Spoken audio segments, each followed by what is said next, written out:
Hey, what's going on? This is Jamar Jones, and this is the Powerbase session episode 3, where we have some lovely guests here in the building. The Powerbase session is where we dive into their current network and figure out ways to re-engage and start conversations and build relationships.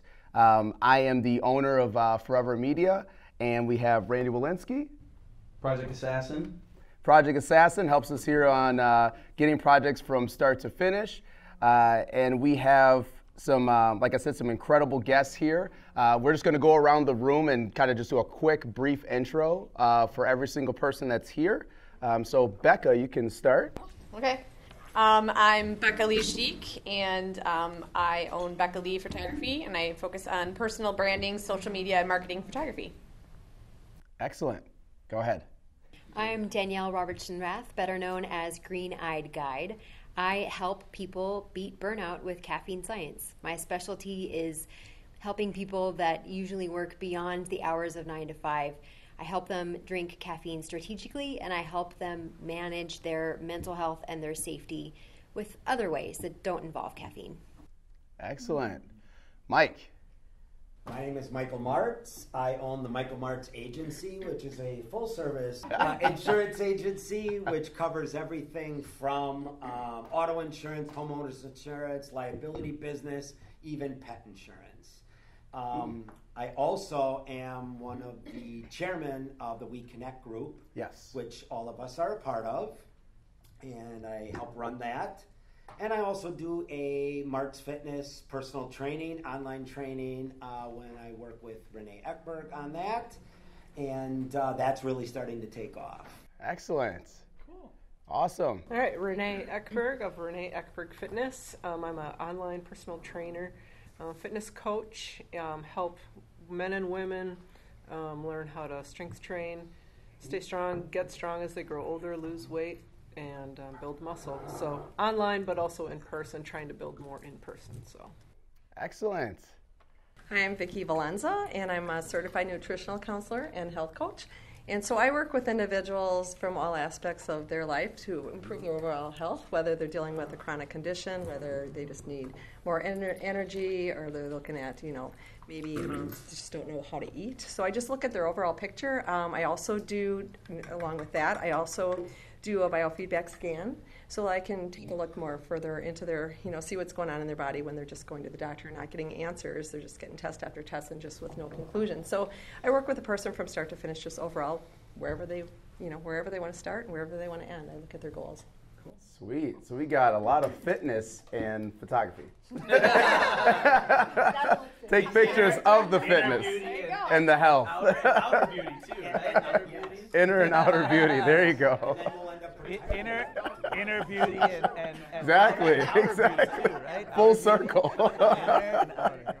Excellent. So, how this goes is that we go into 4 power questions that we'll be asking. And then each one of these questions will just have only a few people that can answer it. Otherwise, we'll be here all day.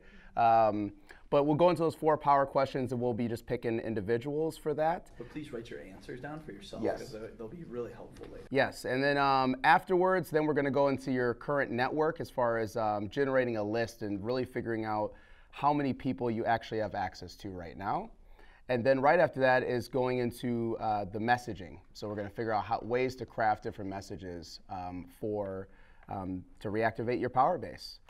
So that's it in a nutshell. There's some little stuff in between, but we'll dive right in as far as into these 4 power questions. So this is just more of a quick discovery. It's really good to use this time to answer these honestly. Take off the candid, quick. Yeah, we're all friends here. Because I know a lot of times people want to professionalize their answer, like they have it all put together. But this is really a learning lesson, kind of think of like a mini mastermind almost, just for this section. And also for the viewers here, it's also for them to help. So the first question is, describe your company from a 30,000-foot view. And so let's go with Renee. I knew you were going to. Please don't pick me. Yeah, high level. Foot view. High Yeah, level. bird's eye view. Bird's eye view of someone looking down on my company. Mm-hmm. Gosh, okay. They would say it's really small. Jesus. Hundreds of From this not, distance. not only because they're looking for width, but no, it's very new. It's a little bit of here and there, and it's not real positive, like I said, where it's going or what the brand is. I'm not sure yet. So the Yeah. brand Describing my messaging. company. Yeah. Hey, that's good if you. That's good. That's good. Yeah, so the brand messaging, the brand purpose, as far as the mission statement, you're saying that that's kind of where the gray line is. Yeah. Okay. I would say so for sure. Now, if you had to drill down just a step further, just in one sentence, can you just tell me what you do? I help women grow stronger as they age and lose fat through strength training and eating food that they love and exercising in a sustainable way. Mm-hmm.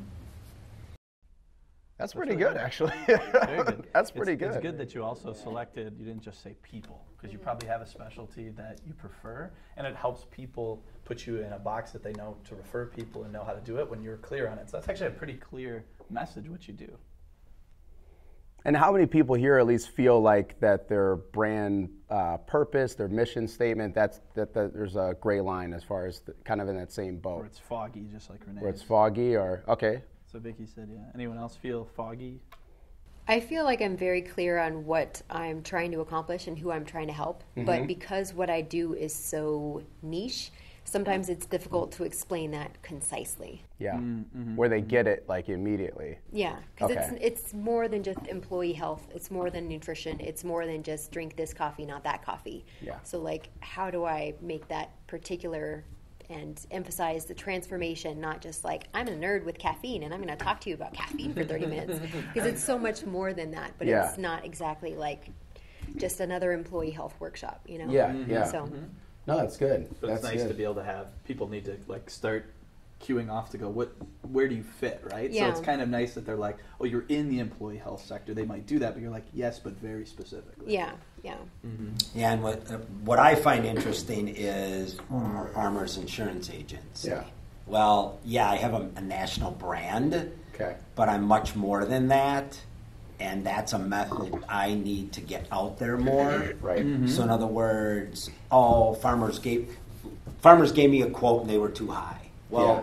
but I can go to other companies. Yes. And I have all types of insurance, so I like to sit down with someone at the table and not walk away from that table without being able to help them Gotcha. in some way. Yes. Whether it's advice, whether it's an insurance program or protection or whatever. Right. As far as my insurance agency goes. So I have to be compliant with certain things Yes. because I have contracts Yeah. with farmers. Yeah. Yet, in a lot of cases, farmers isn't competitive in certain markets, and they're fine with me going elsewhere. I just Right. have to be careful how I say that. Gotcha. Gotcha. I think that as far as what could solve your problem is that when you're saying your pitch, I would just say that you're powered by farmers, and just go dive deeper into the aspect that you can help with.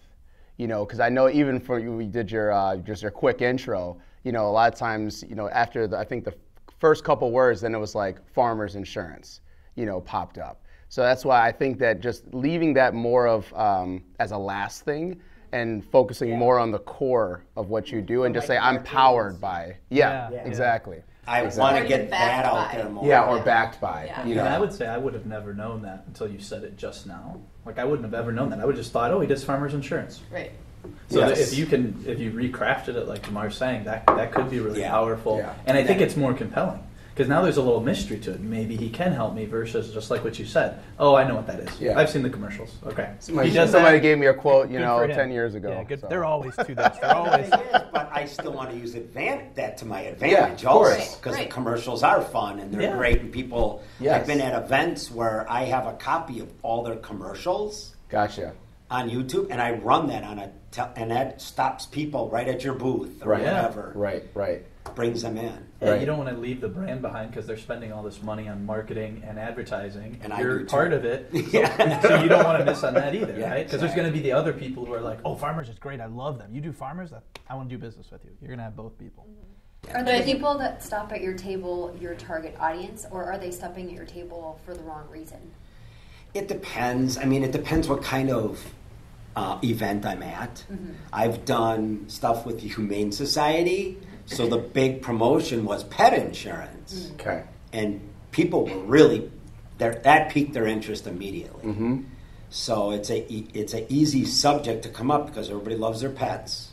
Oh yeah. And on the West Coast, it's huge. Everybody there's health insurance for all their dogs and cats. And on the East Coast, it's just trickling towards the Midwest, now because we're always behind a little bit.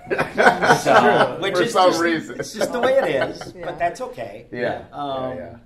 And I love just educating people on that. And then, of course, if I would insure your pet, why wouldn't you get a quote from me on your auto insurance or your homeowners, or you own a business or whatever? If I can do one service for you, that's the way I always try to approach things. Okay. Costs you nothing for me to just help you out a little bit. Yeah, take a look. And there's many times I'll say, you know what, you're absolutely fine where you are. And people like that. They're like, oh, good. Yeah.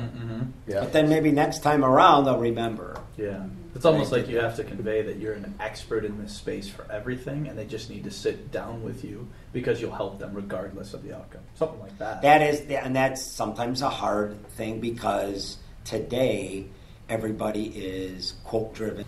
Well, this is $30 cheaper a year, but for $30, what are we looking at? What are you missing? What do you What coverage are you not What are you getting? going to get when you have a claim or something along those lines? And I would imagine a big amount of your competition is people just doing stuff themselves online on their phone. Yes. Oh, yeah. Because that's such a convenience. So I think that with you, really focusing on that personal touch, because even though, yes, it's convenient for me to go and look up a quote and see, what a company can do for me on my phone, because I don't necessarily want to talk to someone, but really when it comes down to it, I want to know someone's got my back and is looking at all the things, and I'm not just getting kind of screwed over because I just, got the cheapest quote, but I don't realize I'm not getting the coverage I actually need. And I try to stress full service. Yeah.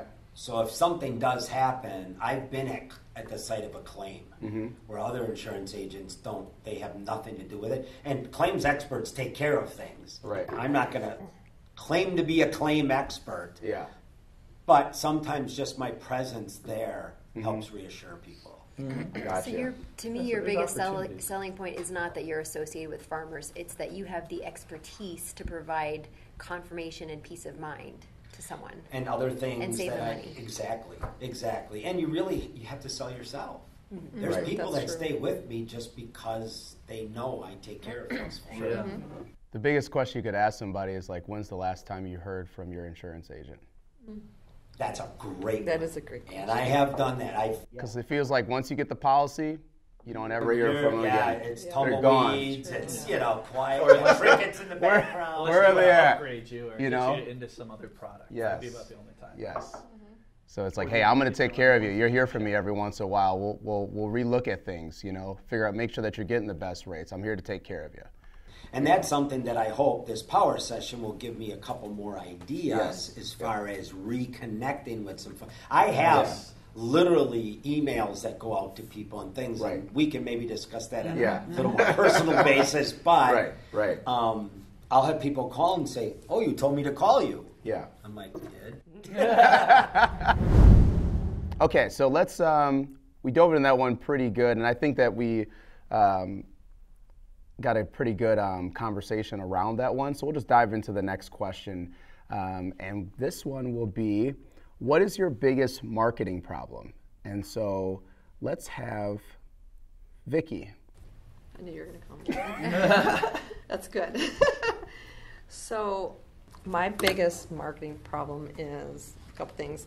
One, I don't really like the social media aspect. Why not? Hey, that's good. Good honesty, though, because a lot of people Because I am a face-to-face person. I want to build that relationship with that person, and I feel like there's so much out there, and about just people are putting their stuff out there to sell, and I don't want to sell. I want to educate people because your health is really important, and people have to feel comfortable with you. Work with them on your health, and it's not about me just selling you something or, providing a service. I want you to understand, why you're doing this, why it's important for you to change your diet, or why it's important for you to kind of minimize your stress, or whatever we're dealing with, whatever their situation is. But my story on becoming a nutritional counselor is very personal because I'm really an accountant by trade, but then my dad was diagnosed with advanced bladder cancer 8 years ago, and I was on a mission, and I just did a switch the nutrition, and my dad's alive today at 88 and cancer-free, and I am not professing. It's huge because that was never curable, we were told. You had this much time, and it's like, Of course, yeah. I'll tell you what, it's like that is so, I'm so passionate about that. So for me, I want to, and people don't want to talk about their health, right? It's just like, I can't talk about that, just get a pill and, go on your merry way. So I really feel like I'm better really in that one-on-one session to really get to know that person, what are your goals, and let me help you and, and see where we can make changes or whatever the situation is. So, but how do you get to that point to get them to come and listen to your story? You got to 100%. use that in social I know, media. and that's where I'm in my own way for sure. And so whether and I don't know, I just feel very uncomfortable like just throwing stuff out there because I'm not really like to promote myself. Okay. I'm confident in what I do. Yeah. But just to be out there and put myself out there. I can already tell. You're very confident. So it's just getting myself out there because I'm in my own way. Would you feel comfortable sharing that? And you shared that story with us. I would think that would be a really neat marketing story, or somehow, without getting into details about your dad. Because when you told me that, and I'm a cancer survivor, I was like, oh my gosh. Yeah. I need to talk to you. Stories are the main thing that really sell people, because stories can be told over and over again. And people like to tell stories. Just like when you watch a good movie, you want to tell somebody about it and tell like, oh, the plot was great action, it was this, it was that. You want to let other people know about it. And that's why marketing and sales should be driven by stories. So you already did a great couple social media posts just within the couple seconds that you just said that with that story. And the confidence already was beaming from you. So it's interesting that a lot of people with social media, they immediately say what everybody else is doing. And it doesn't matter what those people are doing. You have to just look within and say, I have a great message and people need to know about it.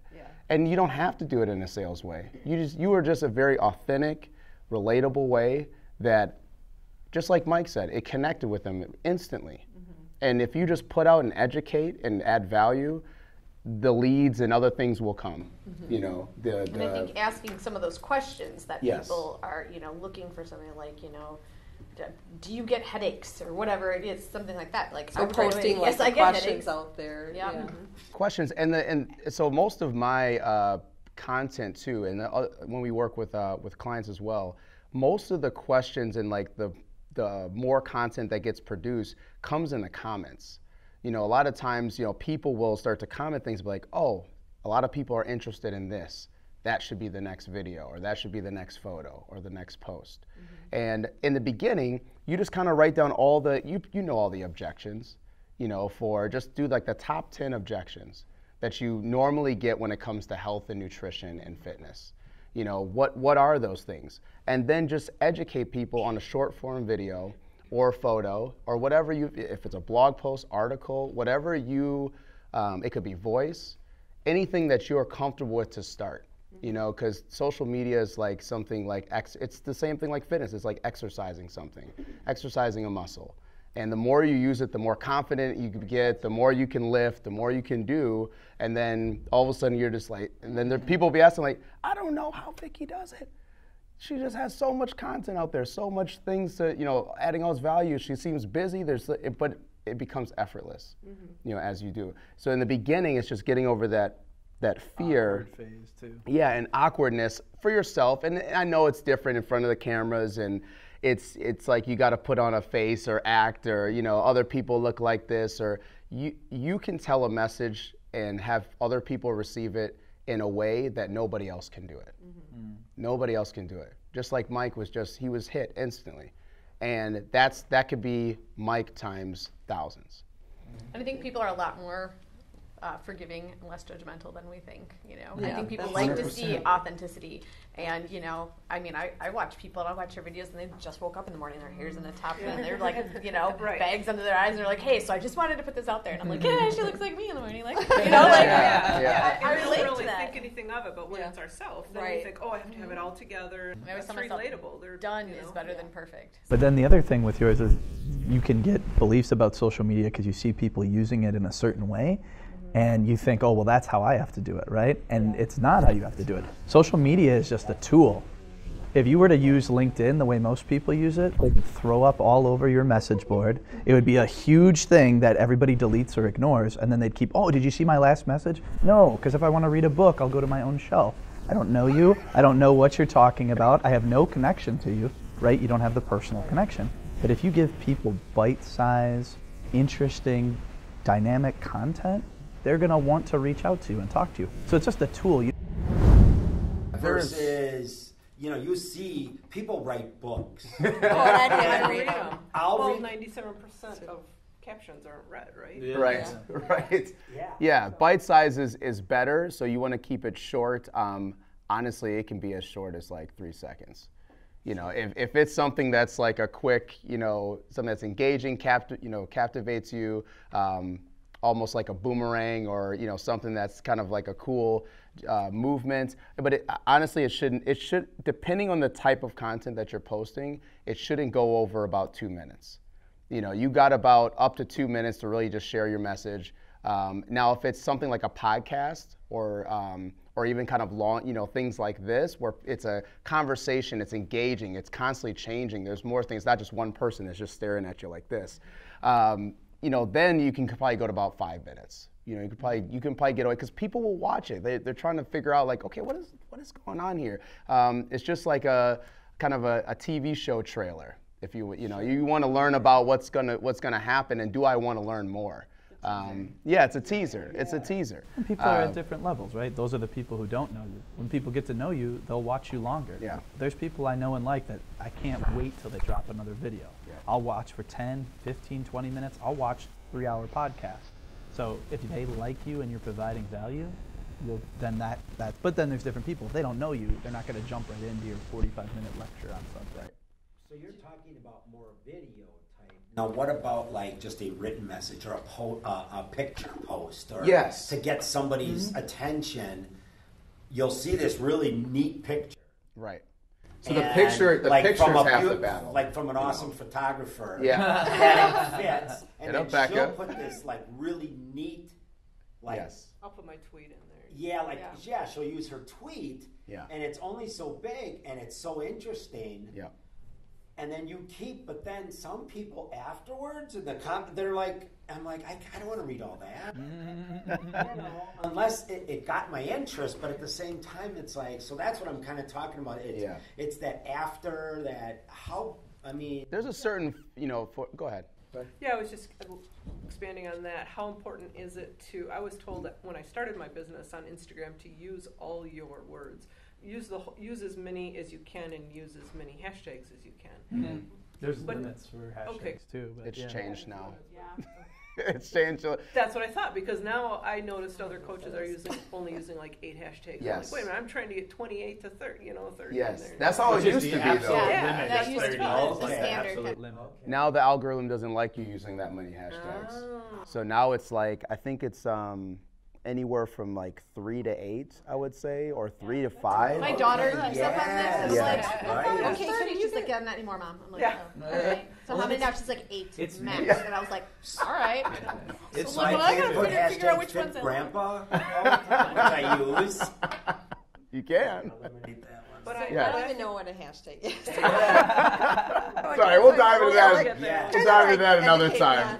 But I noticed too, like the shorter in my caption, if I could just have a sentence and then I skip space and just like, I'll read things like that if it's easily easy to read and it takes me a minute versus I'm not going to read something that's a paragraph. I just Right, my exactly. eyes, it's not When friendly. you click on more, and then it's like, what? Oh Yeah. no, I It's can't. like, I don't have time. And again, just what you were alluding to, if it's well written. So Yes. maybe there's 3 paragraphs, but they're spaced out right. they're spaced out, they're easy to read versus this big, long thing. You immediately go, oh. There's lots of variables, and you have to figure out what kind of content you like creating and then how your audience responds to it. So they might like pictures of you doing something. They might love hearing a little quick shout out on a video. They might like something longer depending on your people, and you just try different things and then you'll find a formula or a rhythm. So is it better to, you were saying before when we had that meeting, to do LinkedIn over Facebook? It depends on your business, but I would say that if you're in business, and especially with B2B, LinkedIn is a must. You must be using LinkedIn. Now, I would say though, even B2C, LinkedIn can be used in a lot of different ways because your audiences are still there. They just work somewhere. You know, so you can still connect with them. And there's ways to kind of see if they're interested in certain aspects that might relate to your business.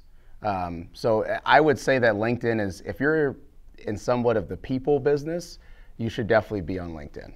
Mm-hmm. I'm on LinkedIn, I just don't post. Don't post too much. At all. Yeah. And I'm sure everybody in here has the same thing that you said when we asked, what's your biggest marketing concern? Marketing problem. Everybody thinks, man, I could get better with social media. Social Just media, about yeah. at whatever level you're at, right? So that's a big thing. We can speak to that too as we continue.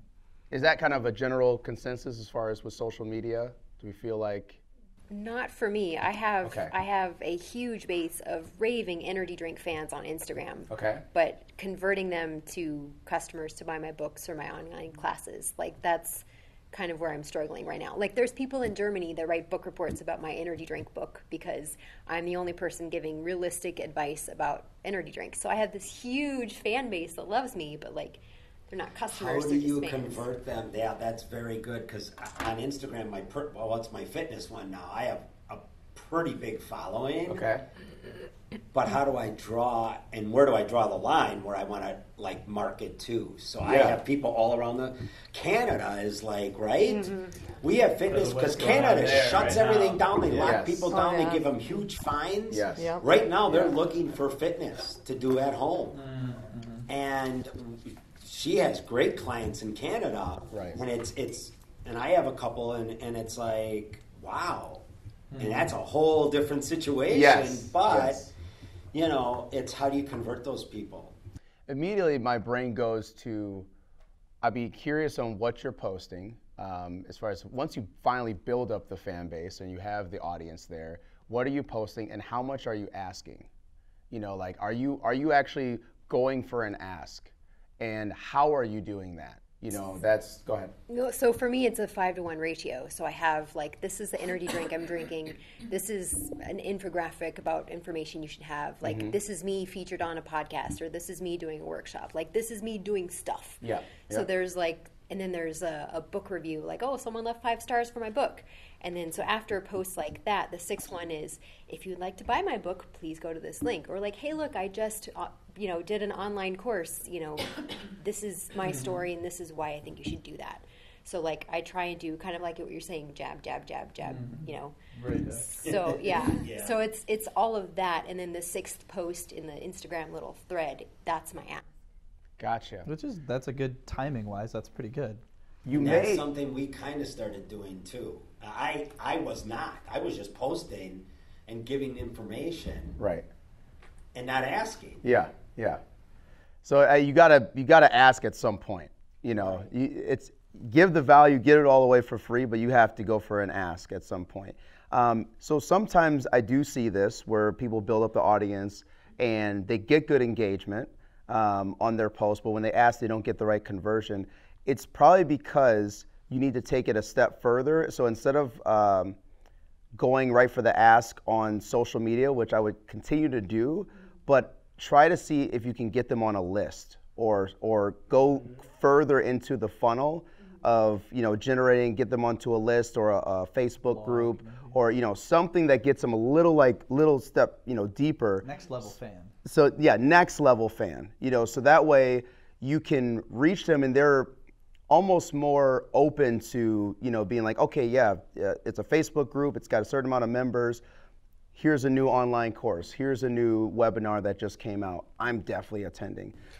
Well, I mean, to that point, so my ask is usually in the form of like, here's this teachable course I did, or it's like, I have this free download about the energy drink report card, which you did, you know, which is huge. So I've got people that really love that email list, and then I also publicize that on Instagram. That's kind of my ask, is like, go download this thing and please join my email list. But the number of people that like that post and the number of people that actually go to the link in the bio and scroll and know, navigate to the energy drink page where you enter your email, like that's where I lose people. Gotcha. Sometimes there's easier ways to convert people with that, but that seems like a good, but it could be missing like one or two ingredients. Like maybe you take that same thing and you put it in a story, and you find out that a bunch of your followers are doing the story. And I know we're talking, if you're not big into social media, like, story, huh? I like stories. What are they talking about? That's a different way. That's a different way to engage with, right? And it's really easy to swipe up and it goes. So maybe it's just that they're like, oh, I've got to click on. Yeah, I honestly think it's probably, because your issues seems like it's so narrow, it's probably just like little tweaks, you know. Most people don't have that problem. As far as that, you know, at least on social media. So you're in a good spot. So that's good. You know, it's just refining, and it might be some of the wording, the messaging, what the post is, you know, people. And the thing is that people can sniff out when you're trying to sell them on something, even if it's free. You know, they're like, oh, she just wants my email address for this. Right. They can sniff it out. So you might have to just tweak a couple things to look into that. Is there something wrong with just asking directly? If you're more interested in this subject, please DM me with your email address. As long as you're authentic.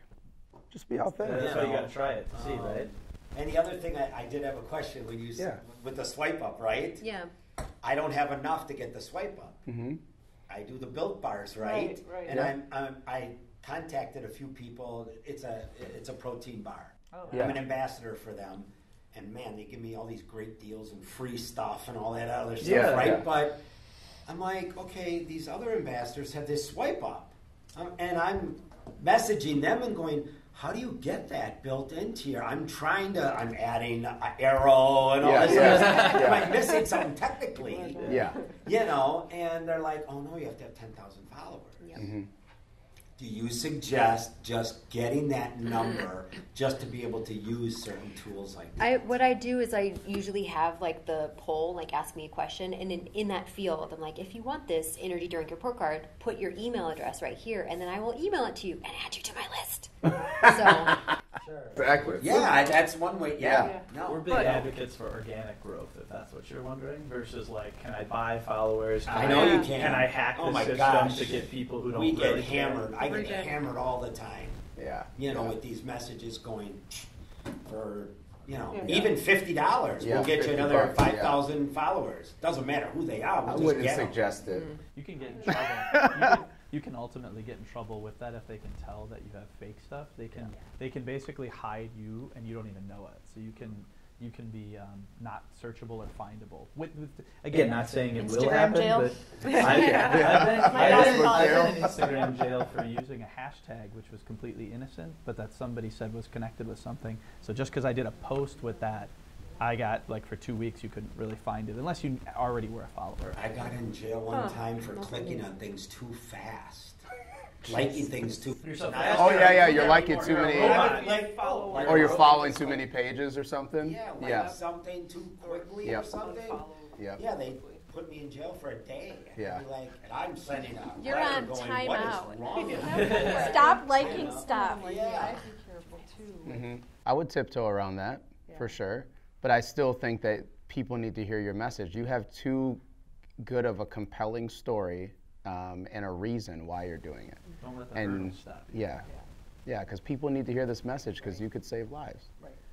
And there's a way to do it in a positive light too. Like I have a lot of negative things I could say about people that say energy drinks are poison. Like, well, yes, some of them are, but some of them are good. So instead of like saying, here's everything that's wrong with this website, or here's everything that's wrong with this, like, all right, well, some people may say this, but here are the facts that you need to know. Yeah. And so I'm not just like negative message. I'm educating them in a positive light. Yes. So they're associating me with a positive mentality as opposed to here's someone that complains about everything that's wrong with the world. Yeah, you know, because great. I don't want to make That's my true. people upset, you know, with things that are wrong with the world. They get enough of that already. Right. So I'm just giving them positive messages without attacking someone else. Oh, yeah. I feel like that's the angle that you could take without getting in trouble or Because drawing the obviously, negative crowd.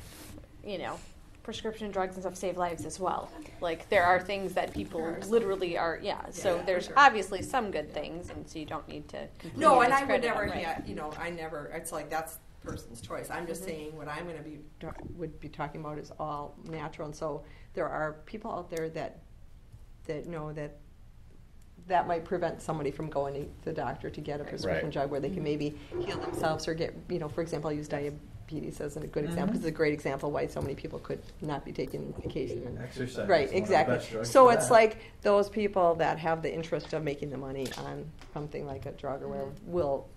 Try to I discredit have friends and associates that have been shut down for those reasons. So And it's you- like you got to be careful. Yeah, you could just get ignorant people that don't like what you have to say about something. So Oh you yeah, don't no, wanna that. put it in like Oh, a- that doesn't work. You have to that have a doesn't tough work. skin too, Yeah. because you will have somebody that will comment right underneath you. Yeah, oh, yeah. Say, Don't worry what about are you those. talking about? Yeah. Yeah, and you got to keep those too. Those are Right? actually You good. got to feel You gotta sad keep for them a those little bit, comments. just because if they're taking the time out of their day to bash you, and they're probably dealing with something else in their life that's got some issues or something. Yeah. So I'm just kind of like, Yep. God bless you. Oh, yeah. Like they say in the South, God bless you. Yeah. All right, let's go into the next one. This is for Becca. What's your biggest sales problem? So it's not marketing, it's sales. So think about from your sales cycle, so when somebody finds out about you, to the close, what do you feel like is the biggest sales problem within that?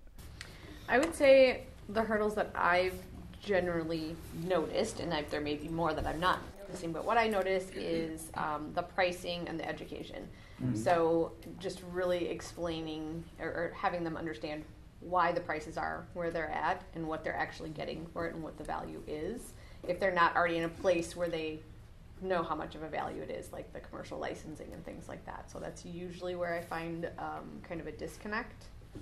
And Just for everybody here, so that they can understand, what do you mean by commercial licensing? I know what you mean, but okay, so usually when a photographer takes a picture, like you can use it for personal use, but when you're going to use it where you're making money, you usually pay per image or like per usage on that, and I just include that in there so it's a little bit higher of a price, because I don't want to nickel and dime someone forever. That's just not my thing. Okay, yeah, So that it makes tends to be, and that happens with any commercial photographer. Yes. So I'm kind of in this space where I'm sort of in between the, portrait and commercial, and I do a little bit of both. So I include that in there. So that means that I don't have any problems with, say, someone editing a picture. If you use a sepia filter on Instagram, go ahead and use that. But normally, you would not be able to touch my images in any editing form other than maybe to crop it. But even then, sometimes that's really changing the image, and that's not allowed because it's my image. Okay. So I include that, and I have no problems because I do really create them to be somewhat disposable images in a sense where they're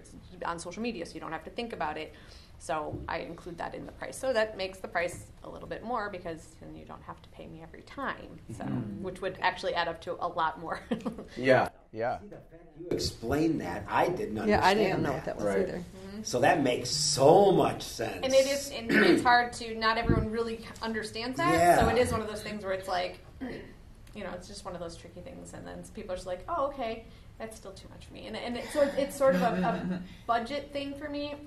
So this is definitely where I struggle the most because I have the people in my network that I meet are small businesses, entrepreneurs, just getting started. They don't have the budget for the bigger VIP packages that I do, which I really have the most value, where I really dive into everything. Yep.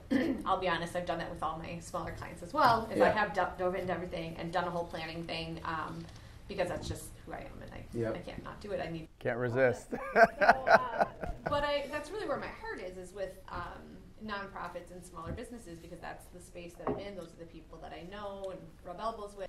So it's been a little difficult trying to create the value for them, but still get paid what I need to get paid, because if I'm doing all small businesses and let's say it's a $500 package, I'm working my butt off to get the money that I really should be doing in like with 1 or 2 clients at a much higher rate, and really focusing on that. So that's been my struggle. So the whole rest of the cycle of getting connected with people, getting them to sit down with you, all of that process you feel comfortable with, it's just when it comes to the ask that you're getting resistance. I mean, that's where the most resistance is. I still think that I am mostly just building relationships with people and connecting, and I do not do a pushy, like I cannot be a pushy. I think I wrote that down. Like I hate pushy.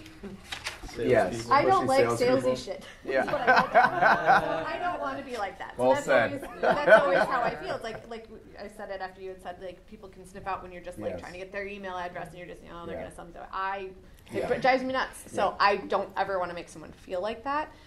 It would really bother me. Like I would be like, it would bug me for like weeks. I'd be like, oh man, I made them feel like I was pushy, and it's just not me. Does anybody else here have that same problem? Well, I was going to say I can relate a little bit, because if I go through the whole quote for somebody, for their auto, their homeowners, and they look at it and go, well, that's a lot more.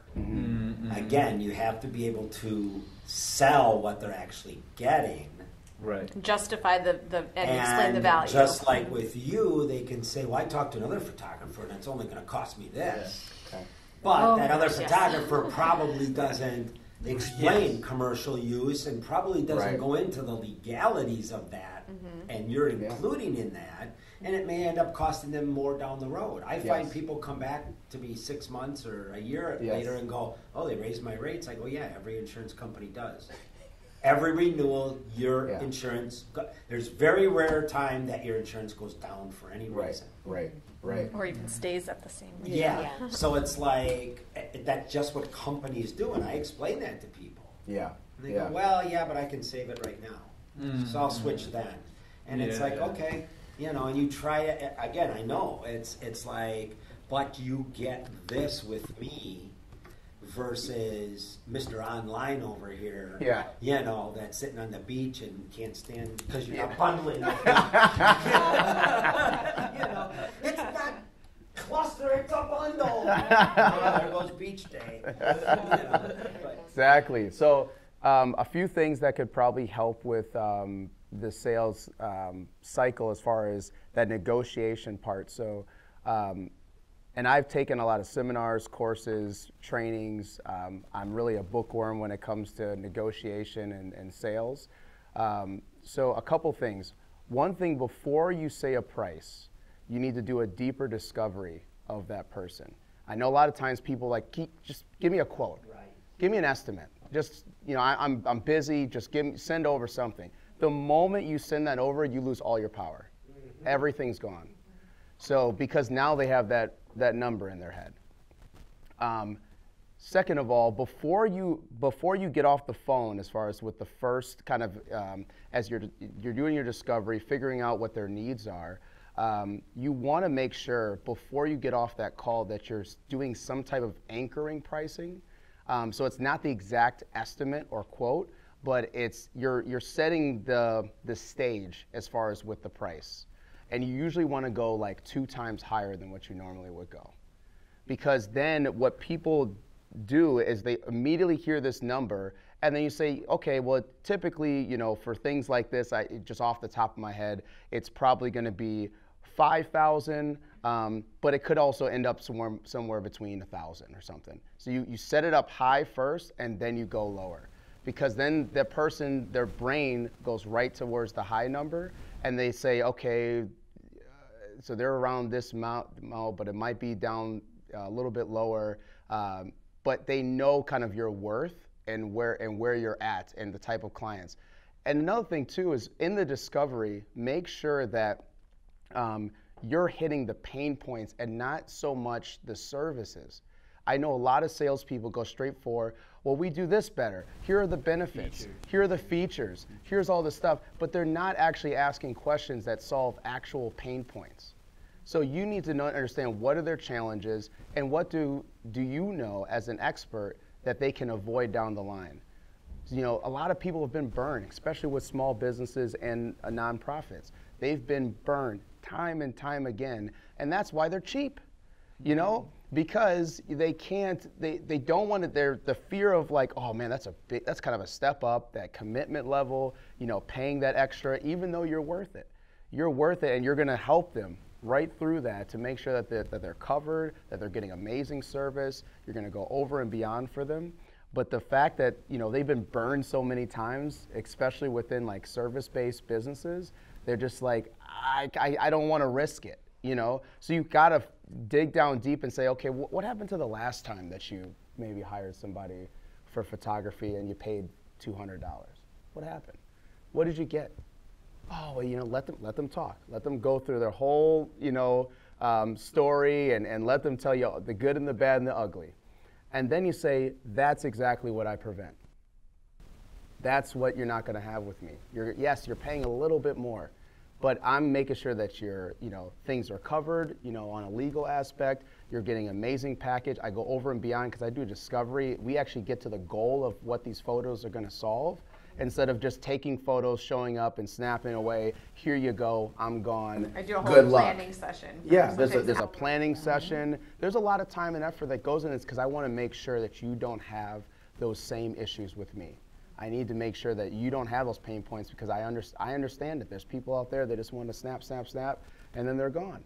But I really want to help build your brand and get to the actual goals that you want to meet. The bigger packages, I want to be like part of their team where they can call me and be like, hey, Yes. we've got this thing coming up. I'm like, I'll put it on the list on our next planning session next quarter. We'll get that in your stories. And Yes.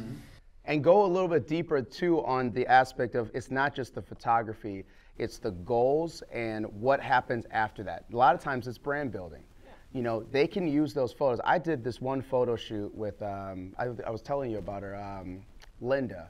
And those photos are just paying off dividends. Like I'm using them in marketing materials, I'm using them in social media posts, and I'm just getting crazy good engagement. Like every time I use those photos for anything, the website, there's so many applications, and it's really helping with brand. It was the first time I ever had photos done that really showed my personality, you know, finally, so that way people can connect with it. And I even booked a speaking gig just from a photo, you know, and they're like, I just see his character, I see who he is, and there's like, yes, I want to book him. So the photo does so much more than I show up, I set up, I snap away. I know a lot of people here think I you just go. do like headshots. It's like, Yes. oh, I don't need headshots. I'm like, good, because I don't do headshots. I mean, I do, but they're Yes. very different. I don't come in Correct. and set up backdrop. I mean, I can do that stuff. I hate doing that stuff. I shouldn't say I hate it. It's just really stale and boring to me. Yes. It's like, you know, okay, but I like to pull out people's personality and have them be authentic, and because that's the whole thing is they're connecting with their audience. Yes. They're trying to get that person to know them because, Yes. you know, like, and trust, and then you're going to see what value they have, so. And the last thing I'll say too, to help the negotiation part, to get them over the hump for your pricing, is to align their pain points with a case study, if you can. So just build out a case study, something that has either a one-pager or, you know, have it on your website, something that they can compare to. Like, there's a person that I just helped, you know, a few months ago that had exactly what you went through, and show them the actual proof of what you're doing and what you were able to solve. Because then it gives them that extra clarification that you really understand their problem. And then also it gives you kind of that you're the expert that really knows how to take them from here to here. And you've done it before. And I understand that sometimes it's hard to build the portfolio, especially, you know, when you're starting out and you're trying to get that there. But even if you can try to put together something, just a one-pager, don't just talk about it, show them. Show them some way visually that yes, I just helped Sally, she just had this going on, or this is the business that I just helped, and let them see the before and the after. So that way it becomes real to them when you can show that case study, you know, with that. And then after all of that, then give your price. make sure that the timing is right, because once you give that away, you lose all your leverage. And you can also have the other problem too, is that people see it and then they don't even reach out to you, and you don't even realize that they have an objection, right? So you have both sides of that problem. Well, the other thing is you have to be able to commit that time to do that discovery, where like in the insurance business right now, it's like, boy, they're encouraging just get numbers. Quote 100 quotes.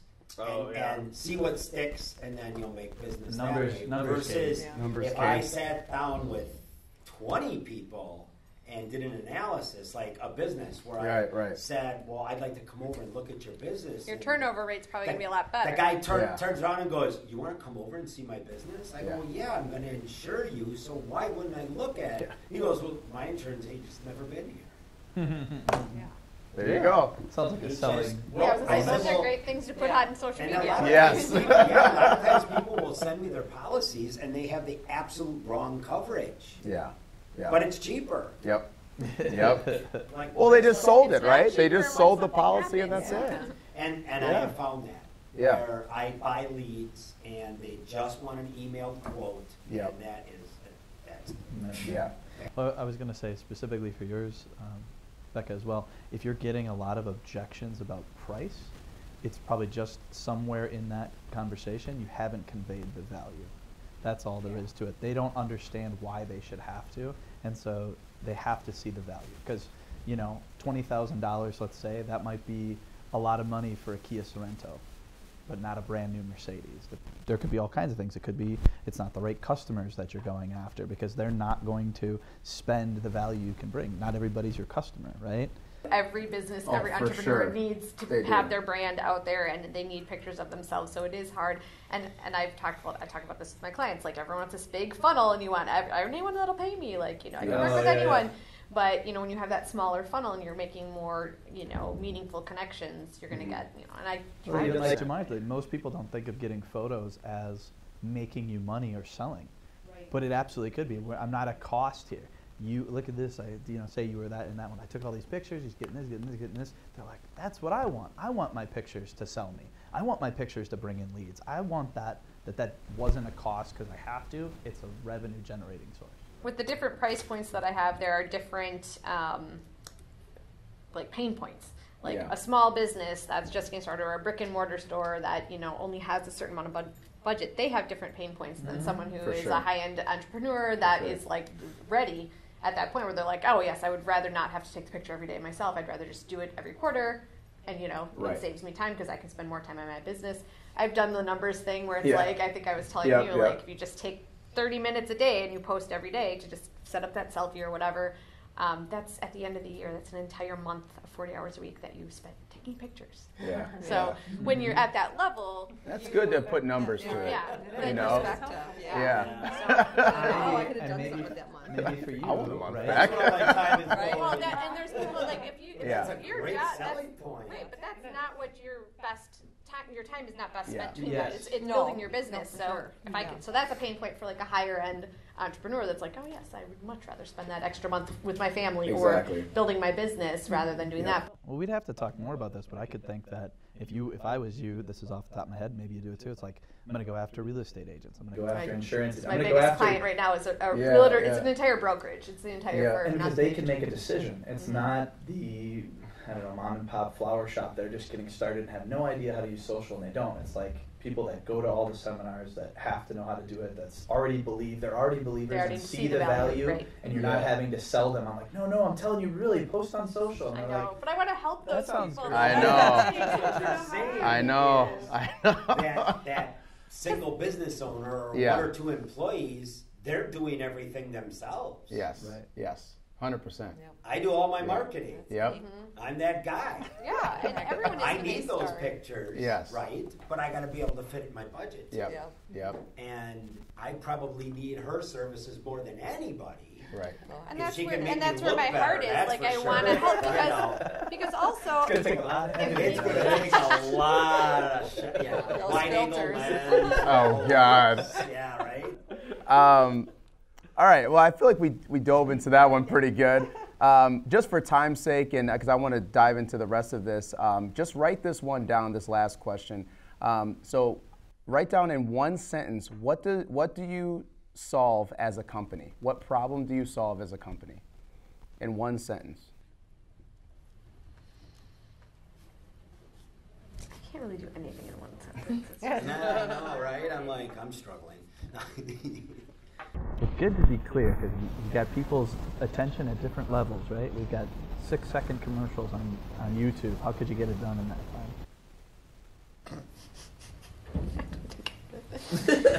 It's just not my style. So I'm gonna need a 30-minute seminar. Yeah, right. 6 seconds. Well, if you were passing somebody and you're not working Yep. with them, how can Just they one get the sentence. idea of what you do and you keep it simple? You know, we're going through a rebrand right now, so our mission statement is a creative powerhouse and strategic firm built on the principles of making brands more relatable. You know, it's just that we're creative, we're strategic about what we do, and we're really looking for the relatability, you know, for our company. There's a lot of other crap that we do within that, but that's the mission. That's what we want to help people with, is to be more relatable, but do it strategic, so we're not just, you know, flying by the seat of our pants, and we're very creative, and we're able to do a lot of things in the creative space. So think of it just like a one clear, concise sentence that you solve for a problem. Mm-hmm. And if you have a lot of things in that, boil it down, right? So how can you take those 5 things you want to tell people? I'm just going with what I sort of can have on my get your business ass card. in shape. Which No. There you go. There you go. That's pretty concise. Nice. Well, that's one business. Well, Renee, that was a great sentence. You literally had at the beginning when we asked you, like, you had one sentence was exactly what you do. It's very specific, which I think is actually good. Really good, yeah. Like what you said, sometimes people want a big funnel, and it can be counterintuitive that you can be wasting a lot of your time going after people that ultimately won't want to engage with you. And you get down to who are the people I really connect with, and who are the people I can really help. Women, aging, want to get more fit, want to have more muscle. Now everyone goes, oh, I know someone like that. Right. Which is what I did with that. Nancy, she should have reached out to you. Did she ever reach out to you? Yes, they did. Good. And they're still talking At least about that. At least that. Yeah. But that's a real tough thing to do, especially It when is you tough. can offer a lot of things. You got to keep it clear, though. You know, because Because you can get into that later. I do a you know. lot of Right. I will invite a very successful agency owner out for lunch and go, what are you doing? Yeah. Because you're knocking it out of the park. Yeah. You've got business upon business. You go to all the trips. You do all that. I'm not doing that right now, so what are you doing? And most of them will say kind of what you're saying. Narrow it down and go after this market. Yeah. Yeah. Yeah, but I offer this insurance too. Right. Or I right. can help this person I know. too. It is That's a that real too. tough Yeah, one. For it is me. tough. It's tough. It I is mean, tough. I'd say the same thing with my clients too. It's like that. I've talked about the uncommon commonality too. Like if you have something that it's not maybe everyone does, but the people who do will really connect with you on a totally different personal level. And then you've kind of building these little salespeople. Because even if they don't, like, let's say they don't need the fitness thing that you do, but when they hear someone else that needs it, because you're very clear about, that connection, then they're telling other people, like, oh, this guy, Mike, I watch him on Instagram or whatever, and he's super fun, and you should check him out. Because so they just became salespeople for you, even if they're not actually buying what you're selling. Right, and that's I do try to do that with I business. know, it's really hard all the to time. Or not even want that people big that are funnel. networking. Right. Yep. I get it. Yep. That's our We Connect anthem. Yeah. I don't need to sell you insurance, Right. but you might know somebody Yeah. in conversation that you can pass my card along or my Pass it name on, along yep. or whatever. Right. That's really what we're about. Yep. For sure. Yep. For sure. People that Yeah, know, and like, the little trust. exercise you did when we came here was something that I had been thinking about. Try since we're all, and I have another group too where sometimes they're like, oh, this is, the Rely Local. They're Yeah, like, it's yep. the same people. I'm like, well, let's do something different. I was going to do it, and you Yeah. did it at the thing, and I was like, that was so funny. Was just to be like, no, everyone go around and pick someone else and tell us their story, because that's what Yes. this is what we're doing. Yeah. Because even though we may be getting together and it's the same, few people once in a while, and with the pandemic, obviously we're not as many people are showing up. But now we're just educating each other more and more. The more we hear it, the more we're able to tell someone else about them. So, and it was really fun that you guys did it. And it was me and Danielle, which was super fun. I know. Yeah. Pitch me. Knocked it out. If you had to tell me to a friend, what would you say about me? What would you, So that's perfect. All right, now we're gonna get into the good stuff. You guys ready? Yeah, we're trying to blitz through it as fast as we to can. niche down what the Powerbase is. So hopefully you kind of have an idea of that. But the Powerbase is every single person that you've ever interacted with in any capacity for any reason is your Powerbase. If they at all know you and like you, hey, your enemies are actually part of your Powerbase too, right? People you don't like. It's literally anyone you know is part of your Powerbase. So we're going to focus a lot on social media because that is trackable. The average person has 300 or so people that they regularly interact with at different times, or that they could have in their recent past, like over a year, you interact with these people. But the people your base should be ever increasing, right? It's all the people you could reach out to. And Jamar and we'll talk a lot about social again, but I even think all the way down to who haven't I called in a while? Who haven't I talked to? And how can I just reconnect and get them thinking about me because I've been thinking about them? What are they up to? And if I give out information, they'll ask me questions, we'll share, we're growing with what we're doing. So that's the Powerbase. But we're going to focus on your social media networks for right now. So if you think of LinkedIn, Facebook, Instagram, just write down the numbers that you have from those so that we can follower count. Followers. Or for this exercise, you could just do a rough estimate. Yeah, if you know it's 400-ish, put 400, right? Yeah. So for people also that you have the email list of, the people that like your the assessment for the caffeine, and I'm sure, Mike, you've got a ton of people, but write down after your social medias, put down your email list. So however you're building an email list, put a number. Does everyone have an email list? I don't have an email list. Okay, that's fine. So we got to work on. We can only go up from here. I can't go down on that one. Say that again, Becca. I'm working on it. Like, I know I need to do it, but it's one of those things where I'm like, I hate when people just add me to their email list, and and I have to have something good to. If you're providing value. Yeah, I know, but I have to get to that. Value is what it is. Come up with the content and. I know. Do all that. I mean, I will delete every single email, but I will always read the the Pauline Haas libraries because it's like, do you have any events I could take my kids to? So I open their email every single time because I'm looking for a specific solution from them that I know they provide. I just don't know what date and time. So. Yeah, it's a good example. Everybody needs really social. example, Everybody needs tips on social. So you have a lot of brand and knowledge awareness you can be sharing with people. So the next one is friends, family, coworkers. Just give us a general number of kind of your immediate friend circle, your family circle, and then your coworkers, if any. And just put down a general number. This is once again just an estimate. Hey, just in general, just your kind of your go-tos. Your Facebook. Anybody have a shoebox full of their business cards sitting anywhere? Okay, so you probably won't know what that number is, but just write down just an idea if you had to throw out a number. This if it's is a stack. 50 cards, I'd say right here. Business cards collected over the years, trade shows, now events, that conferences, places you've gone, networking events, I'm weekend. embarrassed. I'm embarrassed. You should see my trunk. I should see the shoebox. Yeah. I have to estimate, but I counted just probably a little under 100, so I'm going to say 1 to 130 maybe, because I know I have some old purses. I didn't go through my Rolodex. All right, so then this current customers, so people that you are working with right now. Current clients or customers? I don't even know where to find That's kind of the same as my email list. So.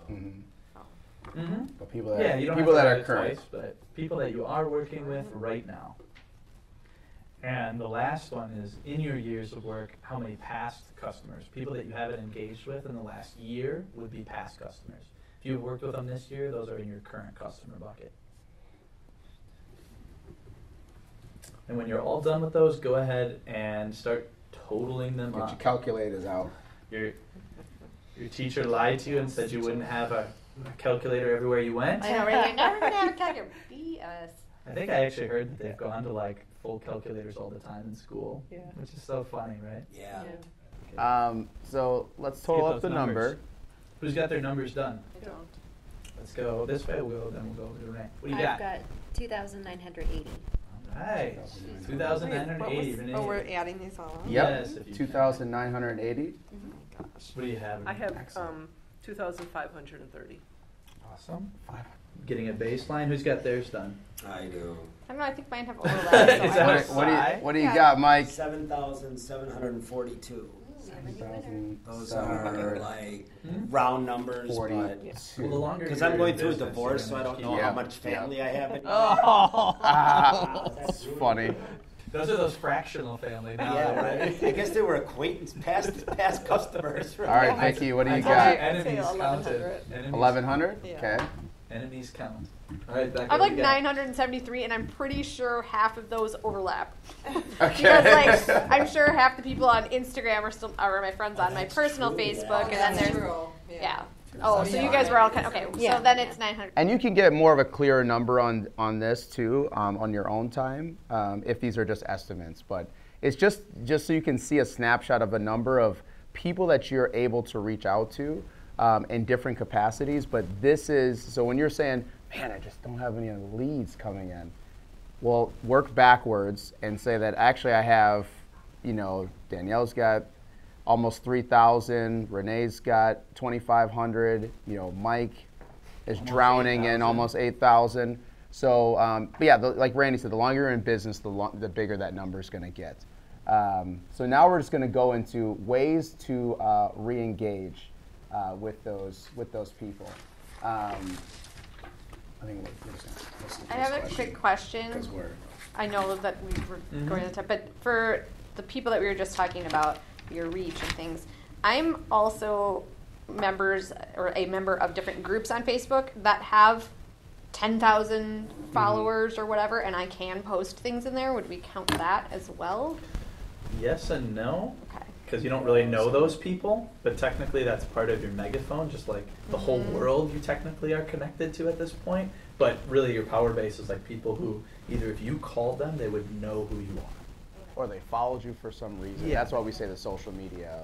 Yeah, Platform, like 'cause they follow you for Instagram, some I reason. have close to 5,000 Right. followers, but Right. do I really know? Yeah, you probably don't. Yeah. Most people don't know all their No, I every could one of their segment followers. that Yeah. down. Yeah, but if they followed you, they know who you are. If you were to reach Yes. out to them or send them a direct message, That's you would have true. connection Yes. with them. Same They as your followed you LinkedIn. for a reason. Same as LinkedIn. You get connected with people because of other people, and it suggests it, and everybody does the same thing. And they might see your content, they may comment, or you could just reach out and say, hey, you're in my network. So that's what we're going to talk about. Like I was telling Jamar, he's got a big focus because his LinkedIn is it's been amazing for generating business and connecting with people and seeing content. It's been great, but don't limit it to just that. You could be calling people, you can be emailing people, any way that you can communicate with someone.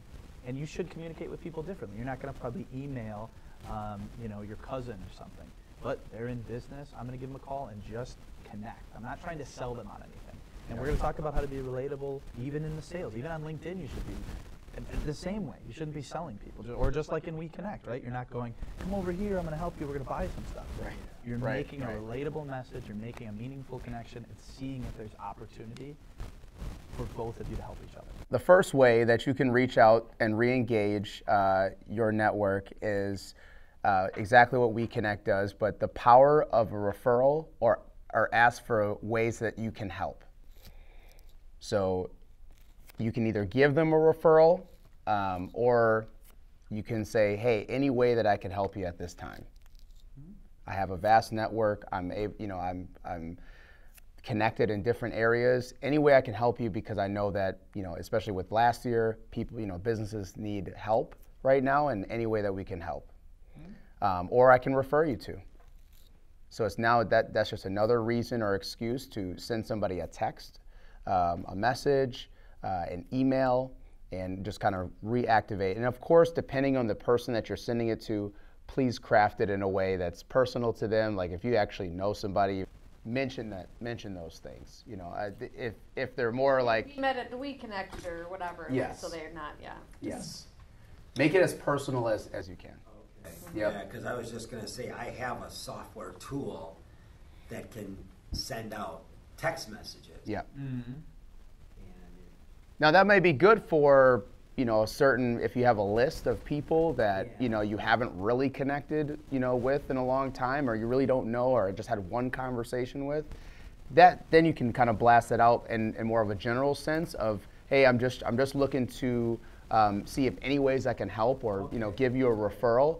As we've built up a vast network, and we just we're looking to help people at this time. And this isn't any kind of multimedia, send it out or to everyone. You're thinking, how can I do the little bit of harder work? So I look at this person's profile, I see why we're connected or how we're connected or who they know. I do just a little bit of effort if I don't know them very well, so that we have something to talk about. Versus like, hey, you're just on my list and I'm hitting you with whatever, the stick method, right? Throw them all against the wall and see who sticks. This is a little more labor intensive because you're trying to make a genuine connection with people that are already connected with you. They're already connected, yep. Another one, this is especially for social media, but you can thank them for their influence. So if they're posting something on social media and it resonates with you, you could just send them a message and say, you know what, I really appreciate that message that you just posted. A genuine compliment. Yeah, she does that very well. Yeah.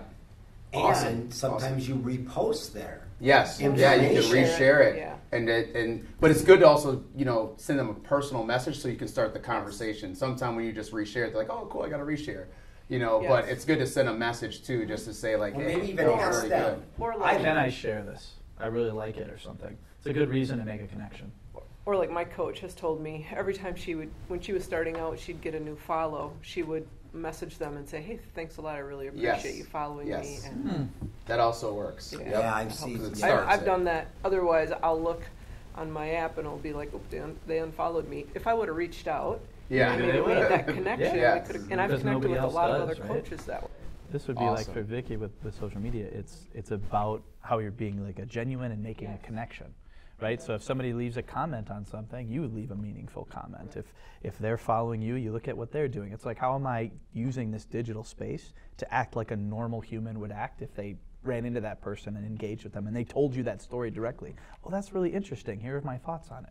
You know, it's like, how are you being a relatable, normal person in the world? Start a conversation. Do you think when you have like a business Instagram account and like, you know, someone follows you, you should like automatically follow them back? Because I was thinking, I was gonna say, because I know people that just follow, like they will follow you and immediately unfollow you just because you can't see in Instagram that they immediately unfollowed you, and you're like, oh, I'll follow them, and that's how they get 10,000 viewers because they did this follow and follow. Yeah, a lot of people do that. It's like a hack. Follow for a follow. Yes. That's so sneaky. And I've had people that are really nice and legitimate that'll say, I understand we're in the same type of business, like fitness type thing. Right. Follow for follow. I mean, they'll say that right out. Sure, well, then I'll look at their profile and it's open and I can see it. Well, then, sure, great. But you get these spams who want you to go buy their pictures on some link. Those followers are still out there following you. They just have blown through a whole bunch of people. Yep. You don't want to really be texting them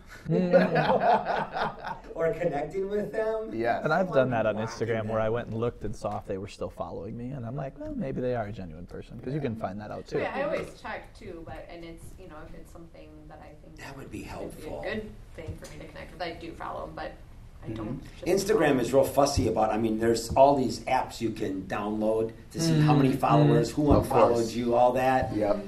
But Instagram doesn't like them. Yeah. Yeah, I know. And you can usually use them for a little bit of time, and then all of a sudden, your account gets. Yeah, you gotta be careful. They don't like robots sniffing around and doing stuff too. So, do you have any suggestions? I know we're pressed for time a little bit, but do you have any suggestion, like as far as looking at that, or looking at those numbers, or seeing people that maybe have just unfollowed you or followed you? Yeah, I mean, there are actual like social media tools that you can use to connect up your accounts to be able to see the analytics and dive into unfollows and stuff. The ones you're talking about are usually like these weird third-party, you know, ones that are connected to it, and that's when the data is kind of weird and it doesn't like things sniffing around, you know, or like going to different parts of Instagram or Facebook. Stuff. It doesn't like automation because the thing is too, you're logging in through that app. Yeah. I had one that I thought was great, and it kept working great, and Yeah. all of a sudden Instagram put me in jail Yeah. and said, well, you have these like foreign logins. Yeah. Why don't we do that too? We can reach out and chat a little bit directly offline with you, Yeah. Michael. We'll reach out and just talk a little bit of social, just to hear a little bit of what you're doing and see what opportunities there are to give some tips and ideas. I would like that. Yeah, I do, because I don't. How to grow. It seems like it's painfully slow to grow on Instagram. It's become more that way, which It is why is, especially for LinkedIn is Instagram, yeah. LinkedIn is like the frontier for organic growth, and Instagram is And TikTok. making And it harder TikTok. for people. Oh my god. Oh, and TikTok. Hey, Like, fitness that's people. a whole nother- Fitness I know. people can do great on I Good. TikTok. I have 4 know. teenagers. Just in gotta the know how to house, use I'm it. just TikToked out. Yep. I just, Oh, I know. Yeah, we my can get grandkids lost are in like, TikTok "Papa, you gotta world. get on TikTok. I'll have it on my phone, but I haven't it's done booming. anything. my, You know my what's kids cool? liked it when it was Musical.ly when they were like. Oh, Yep, yeah, Musical.ly yeah. was before Oh, TikTok. Yeah, Yep. Musical.ly was hilarious. When you That's TikTok. I'm always preaching this, is that if you are on these different platforms, you don't always have to think you've got to recreate a whole bunch of content. You can make content that works really good on TikTok, and it gets repurposed. It's like people take tweets and they take screenshots of them. It's like repurpose your content and put it out there, because it's another megaphone. It's another audience. It's another group of people. But you don't want to be, now I have to spend 3 more hours a day on TikTok.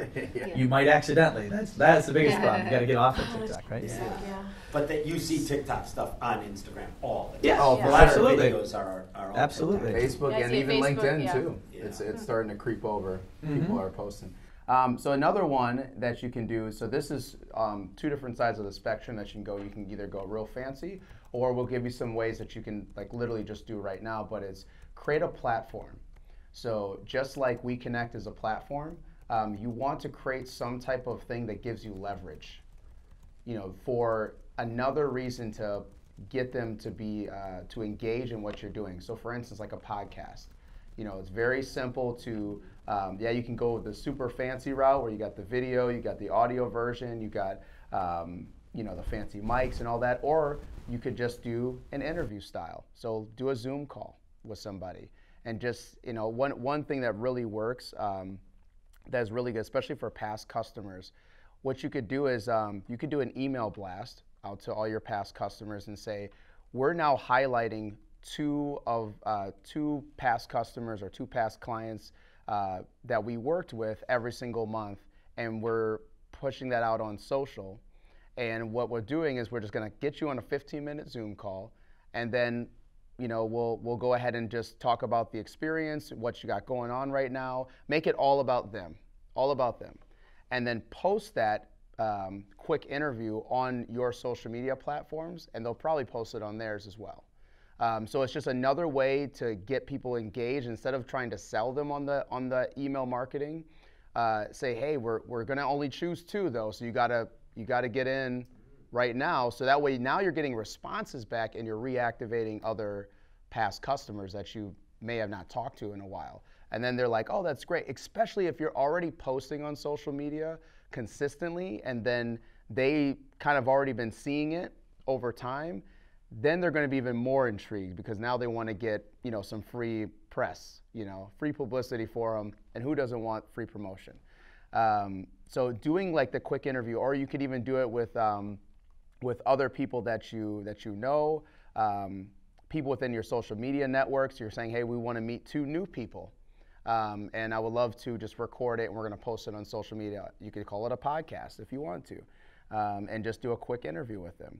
And this is 15 minutes of your time. You download the Zoom recording, put it right into, it just downloads on like a movie file or MP4, and then you just upload it, and then re-upload that. Another good idea is find out who else is doing podcasts and ask them if you could be a contributor, you really like their content, and you want to just jump on their platform if they're looking for that. But you're doing it in relatable. A lot of people are, can I get on your thing?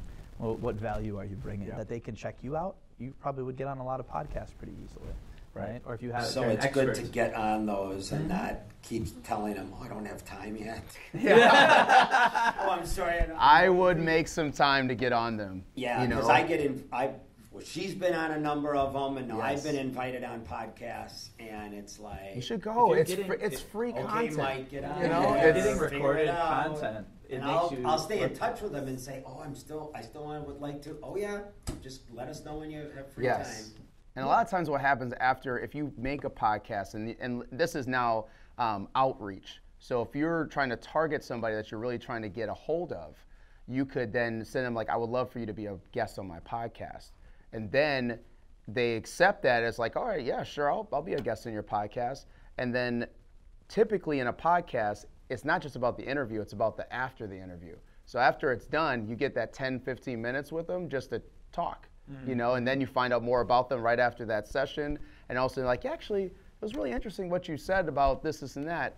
Let's go ahead and schedule a follow-up. And then it becomes an actual relationship that you can build over time. Can you do the same thing with like a blog?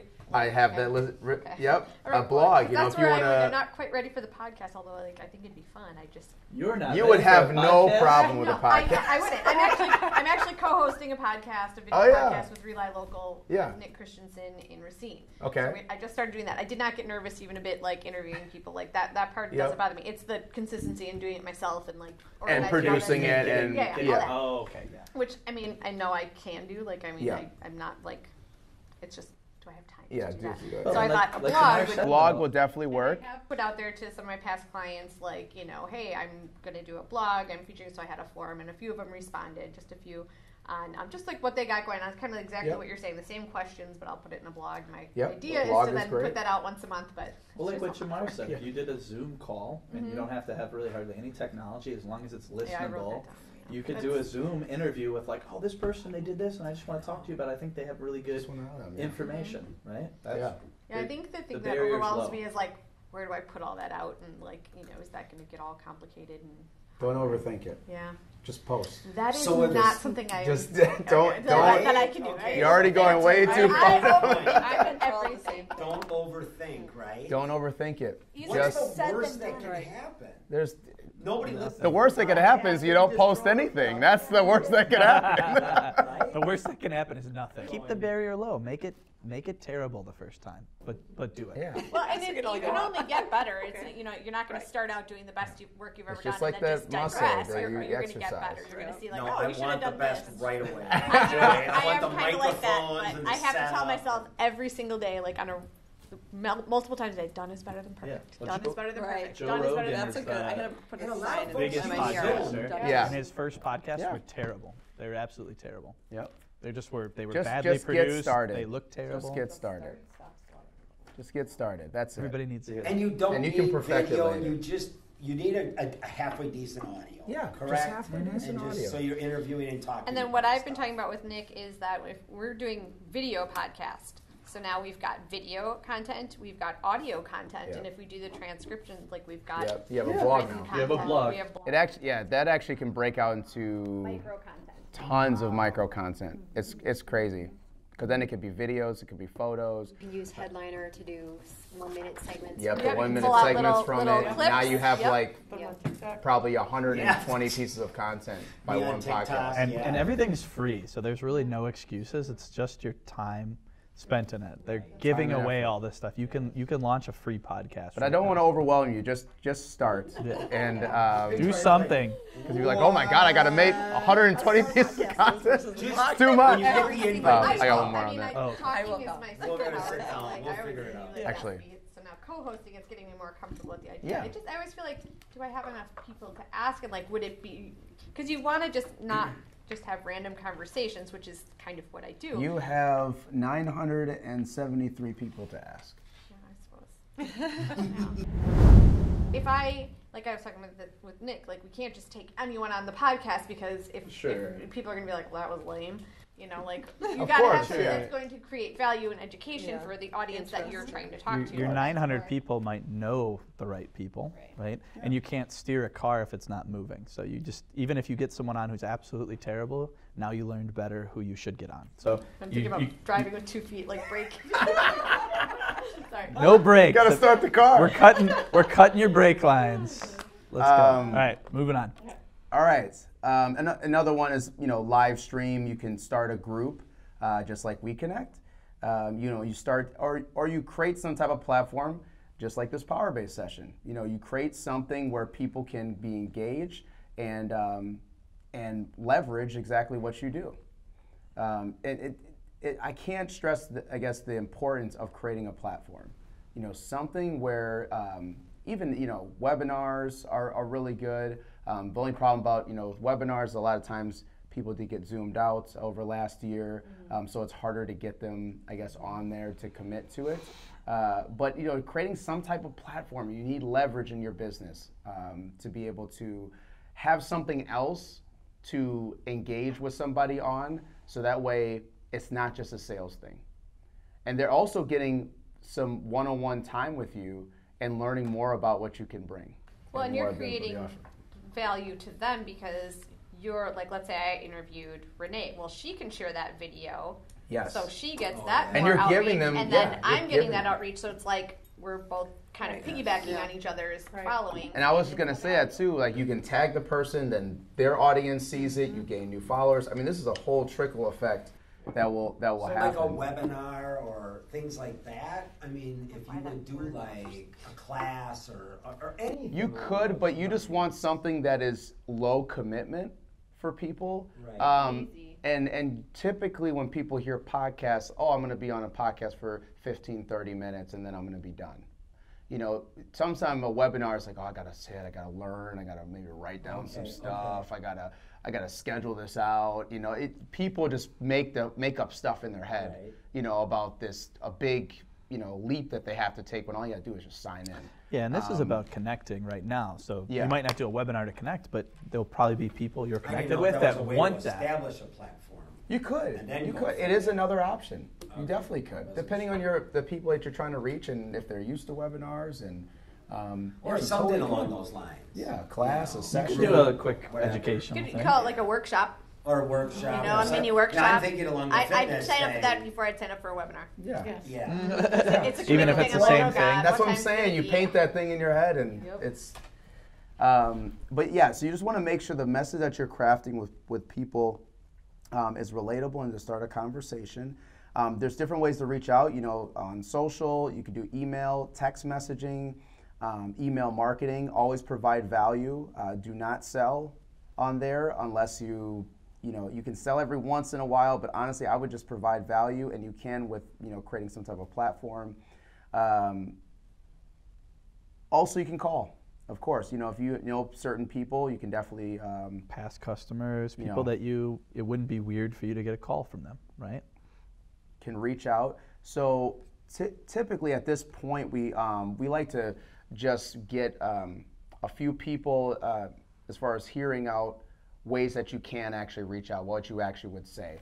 And Could you do just a quick thing on like a quick relatable message as an example on LinkedIn? Because I just think there's so much value. Just a real quick, like how you would do a message to somebody who's connected with you, but you don't have any you don't know them very well. Because I think it's really important for people that when you're reaching out, you have a normal, relatable message to them. So just a quick, like this is what you would say to somebody who you're connected with on LinkedIn. Pulling up an actual one, I like it. Pulling up an actual message that I've. The main thing with you thinking relatable is people don't like salesy people. They don't like people that are trying to get them. They don't like people who aren't knowing them, just coming at them or saying things just to get it. They want genuine connection with people. And that's harder to do when you're texting a stranger, but there are ways to start conversations that are normal and relatable. So this is a message that is getting great responses back with new connections, but also we're using this with current connections as well. So this one can be crafted. Now with this one particularly, we're trying to connect with more startup people that are in the startup space. So with companies that are starting up, they need marketing, branding, they need that expertise, sales strategy, and they maybe have some funding or something like that that we can work with. So we say, hey, whatever the person's name is, we'd love to connect and learn more about what you do, as a lot of people and startups need support after everything that happened this past year. We have a vast network and understand that building relationships is vital, even if it's just referring you to someone. And a lot of times, that message gets an immediate response back and says, yeah, we'd love to connect, and then they just tell me all about them a lot of times. Now, what's very interesting about this message, if you picked up on it, is that I said nothing about me. Nothing about me and what I do. It's all about hearing them. And that message, when they say that message back to me about what they do, I just ask even more questions about it. I'm still not saying anything of who I am, what I do, what I have to offer, nothing. I'm just starting a conversation because, honestly, people don't care what you have to say in the beginning. Can you read it again? Yep, I can. I think we're providing them too. We are going to send out something to you afterwards. So you don't have to write it down. okay. We'll give it to Perfect. you. Like a template type, like Okay. and make it your own. But Of course, yeah, you but know, just keep- ideas. keep the spirit of it alive. Yeah, and this one's even more of a generic one too. You know, just, hey, Natalie, hope your week's going great so far. Love to connect and learn more about what you do. We have a vast network and understand that building relationships is vital, even just referring you to someone. Thanks and have a nice day. I mean, it's a simple way that people see it as genuine and that you're authentic in your messaging, and then they reply back and they say, yeah, you know, this is what I do. And you don't go straight for, oh, let's hop on an intro call, you know, like right away. Yeah. It typically takes about 3 to 5 messages back and forth as you're just building some rapport. And a lot of times the conversation starts to happen, and naturally they go and they ask you, so what do you do? Or they check out your profile. Yeah, and this is where the profile comes into place, and you need to have other things and content, and that all is supporting things that will help. But they will typically ask then at some point, because it's going to be all about them, well, what do you do? And then you just give them just a short message about what you do. That's where the one-liner comes into place. And then, you know, if the conversation keeps flowing, you then ask, does it make sense to hop on an intro call at this point? You know, and right now I'm getting anywhere between 5 to 10 new leads every single week. You know, just of people that are highly interested in just starting a conversation and figuring out what to do and to move forward. Would you consider those quality leads? Because I get about 10 of those messages on LinkedIn. I'm like, why are you talking to me? Just because you want to read, you know, you want to build your network. Hi, Danielle, I see that we're in the same network. I sell cannabis, so I know we have a lot in common. Like, what? I did one blog post on an energy drink with cannabis. You have no idea who I am, what I do. Well, you just want to boost your numbers. I'm not talking to you. Yes, I would say the way how. Okay, so normally those messages, you're actually not even doing a conversation with those people. No, I'm just like, you just want to build your numbers. Yeah. You have no interest in me. I'm just, you know. Yes. It's just spam to me. It's 100% spam. That's why this message is not crafted as spam, because we're not selling anything. A lot of times they're trying to find some end, and then there's like a giant paragraph about, you know, all the benefits and giving me some numbers and supportive things. And then at the end, they're like, do you have 10 minutes just to hop on a phone call? Yeah, no. Yeah. And a lot of times they'll send the same message over and over again and talk to themselves. And this is hilarious. I do this sometimes. And I'll be like, are you having fun talking to yourself? Because this is a one-way street, buddy. Mm-hmm. You know, I'm not listening to words. Now, with the people that I'm talking to, it's a conversation that's going back and forth. They have general interest. There's something that's happening there. So by the time the intro calls, I have never gone on an intro call yet doing it with this method where it's this awkward thing where, because once again, I'm not trying to sell them on that call. I'm just trying to learn more about them. And then if there's an immediate way that I'm like, hey, I can refer to you somebody, or I have a platform, hey, hop on a podcast. You know, I think it makes sense. We got a lot of stuff in common. We have a lot of things that relationship we're kind of building. It would be awesome to get your perspective on this. Hop on the podcast. That's another reason to get them onto something and to be able to build a rapport with them. It's just digital networking, right? It would be weird for you to walk up to someone at WeConnect and be like, hey, I've got something for people. You look like a person. Yeah. Like somebody that walks brand new in the room and go, hey, we have something in common. Yeah. I bet you have insurance, don't you? Yeah. I knew it. I knew it. Sure, your auto? If Can we start a call? If you came up to me and said, hey, I see that we're both friends with Renee, and Renee told me that you know a lot about caffeine.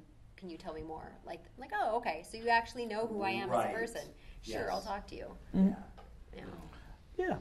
I think there's something of you don't want to feign interest and pretend like you like someone's thing, but there might also be people, and that the person's message to me right off the bat didn't sound super terrible, but it could have been worse than the actual one. But if someone was saying, hey, you know what, I see you're in this space, you post a lot of content, they've done any kind of looking at my profile and took in some interest, and it's a normal response, I'll probably give them, yeah, you know, that's what, and we might go back and forth a little bit. And if we have a good conversation, great. If I can tell that they're motivated by something that's just, I'm a number they're going to throw against the wall, then I'm probably losing a lot of interest to do anything with them.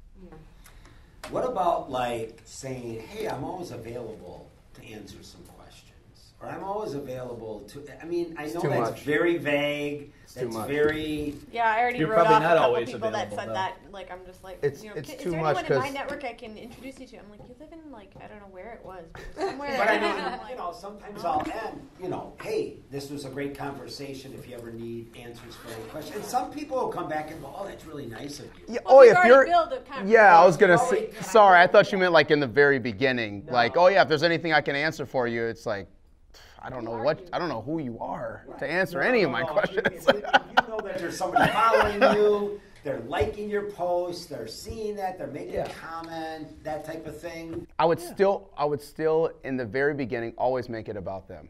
Just find out more. Just nothing about you. I do that Yeah, you sometimes don't with know like if you can help them one-on-one yet.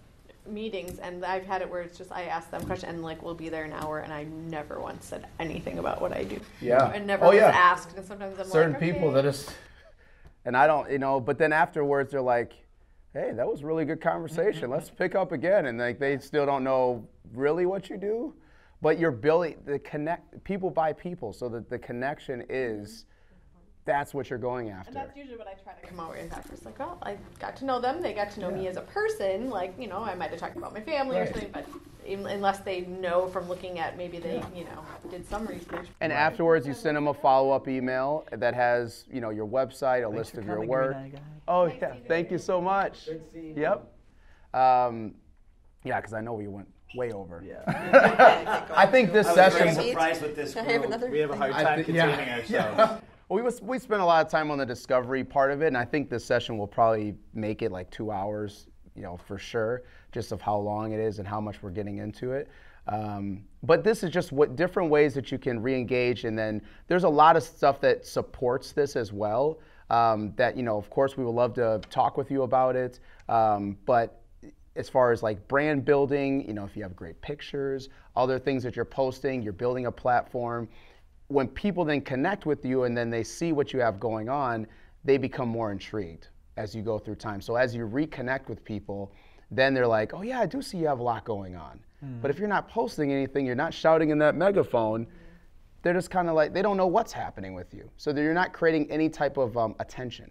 And that's really what you're after. You're after the attention of others and some eyeballs at least on what you have going on. Digital networking.